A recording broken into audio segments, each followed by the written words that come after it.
और आप पुण्य को निरंतर करती रहती हैं, इसलिए ऐसी बुद्धि आपके अंदर है कि दूसरे के उपकार के लिए आप सदा रत रहती हैं। कहते हैं परहित सरिस धर्म नहीं भाई, धर्म वही है जो दूसरे के हित की चिंता करता रहे। तो आप धर्ममय हैं, पूर्ण मूर्ति हैं, इसलिए आप सर्वदा सभी लोगों के हित की बात करती रहती हैं। हे देवी आप सुनो, मैं परम अद्भुत प्रयत्न कर बतलाता हूँ। जिसके स्मरण संकल्प करने से ही, जिसको संकल्प करने से ही, जिस यज्ञ का संकल्प करने से ही समस्त आदि व्याधि नष्ट हो जाती है। यह श्री रामार्चन यज्ञ है, साधनों का साधन है, धर्म अर्थ काम मोक्ष का प्राप्त कराने वाला है और तुष्टि को भी देने वाला है। और भगवान शिव कहते हैं हे सुंदर मुख वाली। सुंदर मुख वाली मतलब पार्वती जी निरंतर श्री राम नाम का जप करती रहती हैं। जो भगवान का भजन करते हैं वही सुंदर मुख वाले हैं, बाकी कोई सुंदर मुख वाला नहीं है। इसलिए भगवान शिव पार्वती जी से सुंदर मुख वाली कह के उपमा देते हैं। उस यज्ञ के प्रताप से ही ब्रह्मा सृष्टि करने को समर्थ होता है। वो ऐसा यज्ञ श्री रामार्चन यज्ञ है। श्री रामार्चन यज्ञ को करने से ही ब्रह्मा सृष्टि को करते हैं और श्री नारायण श्री रामार्चन यज्ञ करके सृष्टि का पालन करते हैं। और कहते हैं हे देवी मैं जो है इस यज्ञ का अनुसंधान करके, इस यज्ञ को करके समस्त सृष्टि का संहार करता हूँ। कहते हैं अखंडित पूजन दान जप यज्ञ और तप सब कुछ करे, परंतु श्री राम यज्ञ न करे तो वह सभी कर्मों की सिद्धि उसकी निष्फल हो जाती है। उसको उस यज्ञ को करने का फल प्राप्त नहीं होता है। हे देवी इसलिए महायज्ञों में उत्तम सर्व तप दान के फल को देने वाली, कामना की सिद्धि को देने वाली, सौम्य सब विघ्नों का नाश करने वाली श्री रामार्चा का विधान मैं तुमसे कहता हूँ। हे शोभने रामार्चा करके कोई भी मनुष्य दुख का भागी नहीं होता। रामार्चा से बढ़कर तप, रामार्चन से बढ़कर के दान और श्री रामार्चा से बढ़कर के पुण्य तीनों लोकों में मैंने नहीं देखा।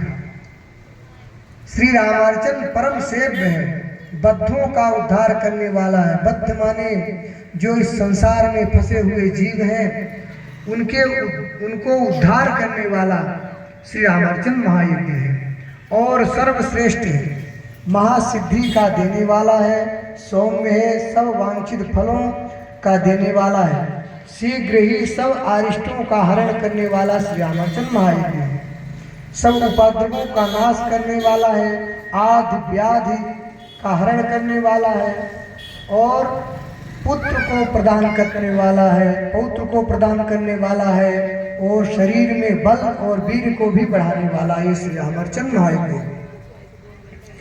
जिनका राज्य नष्ट हो गया हो उनको फिर राज्य देने वाला श्री रामार्चन महायज्ञ है।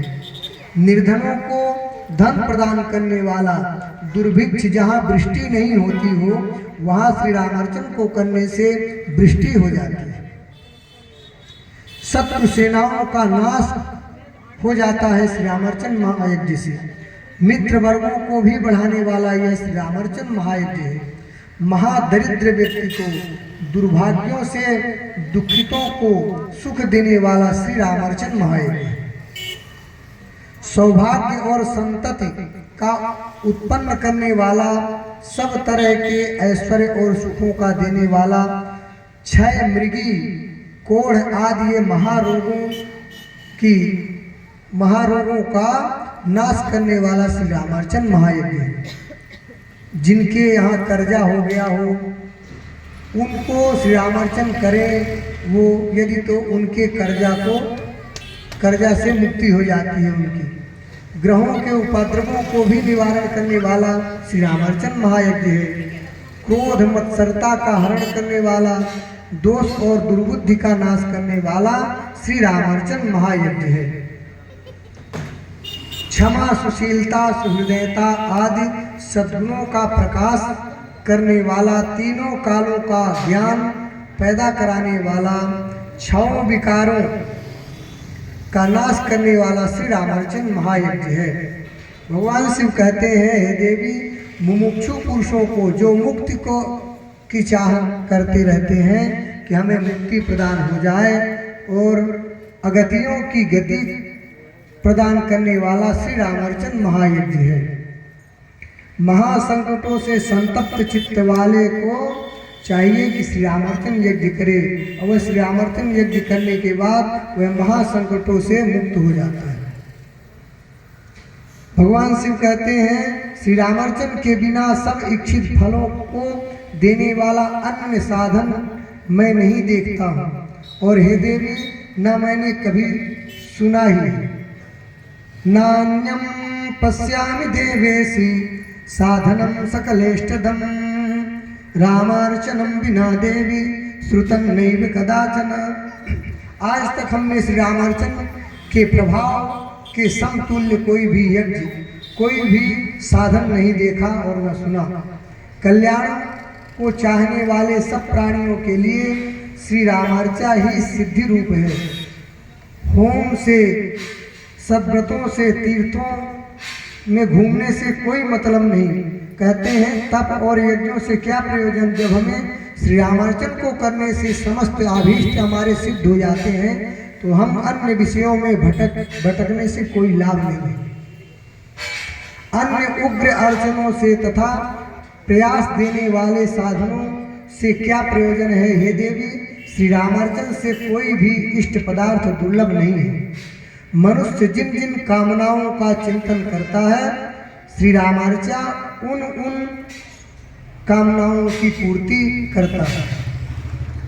इस लोक में जो बहुत से अन्य साधन हैं, हे देवी, श्री रामार्चन के बिना वे सब कभी सिद्ध नहीं होते। श्री रामार्चन को ना करके अन्य व्रतादिकों को करे तो हजारों कोटि कल्पों तक भी उनके फल का भागी नहीं होता। ग्रहों में जैसे सूर्य और चंद्रमा में, नक्षत्रों में जैसे चंद्रमा, उसी प्रकार सभी शुभ कर्मों में श्री रामार्चन महायज्ञ परम श्रेष्ठ माना जाता है। मैं यहाँ, भगवान शिव कहते हैं, हे देवी, मैं यहाँ आपको पुराण की कथा करता हूँ।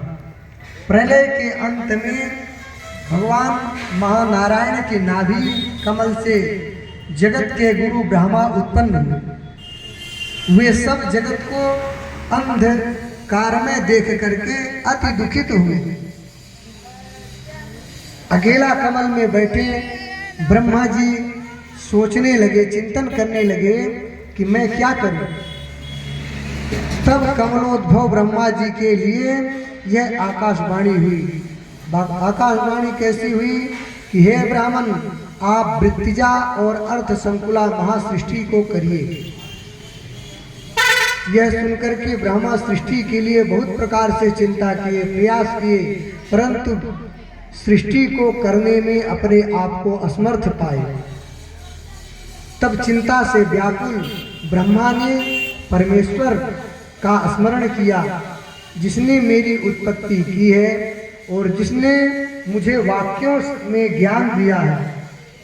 वे करने और कराने वाले मुझे दृष्टिगोचर हो, मेरे सामने प्रकट हो। मैं उनकी शरण में जाता हूँ। हे प्रभु, आप मेरा मार्गदर्शन करें, मैं आपको बारंबार नमस्कार करता हूँ। ऐसा ब्रह्मा जी भगवान नारायण के शरण में गए और उनकी स्तुति की।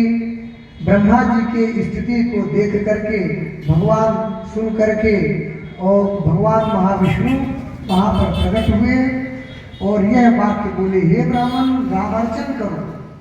यह सुन करके ब्रह्मा आदर पूर्वक उनको नमस्कार किए और स्तुति करके बोले, हे देव, इस समय आप यह कहिए कि श्री रामार्चा किस प्रकार करें। ब्रह्मा जी के ऐसा कहने पर भगवान बोले, हे ब्राह्मण, सावधान होकर के सब सिद्धियों के देने वाली श्री राम